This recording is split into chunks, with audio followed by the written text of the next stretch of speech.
प्रश्न है vector A बराबर 2 I cap plus 5 J cap तथा वेक्टर बी बराबर 5 आई कैप माइनस 2 जे कैप, जहां आई कैप एक्स अक्ष की दिशा में एकांक सदिश है यूनिट वेक्टर तथा जे कैप वाई अक्ष की दिशा में एकांक सदिश है।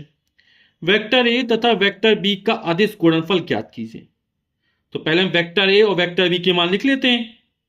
हमें वेक्टर ए और वेक्टर बी का अदिश गुणन यानी डॉट प्रोडक्ट या स्केलर प्रोडक्ट ज्ञात करना है। ठीक है, तो लिख दे 2 I cap plus 5 J cap dot vector A dot B लिख दिया। यहां पे इन दोनों डॉट लगा देते हैं।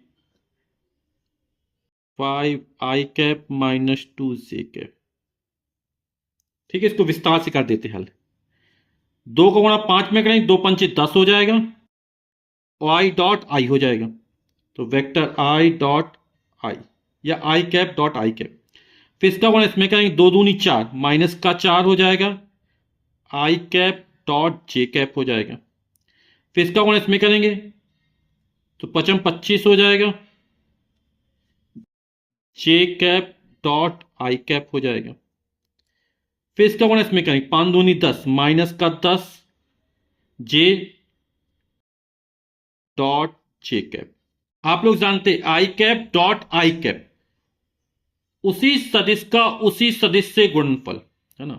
और ये एकांक सदिश है, कितना मान निकलेगा? 1 निकलेगा। 1 गुणा 1 1 होगा, तो 10 एकम 10 माइनस ये आई डॉट जे है ना।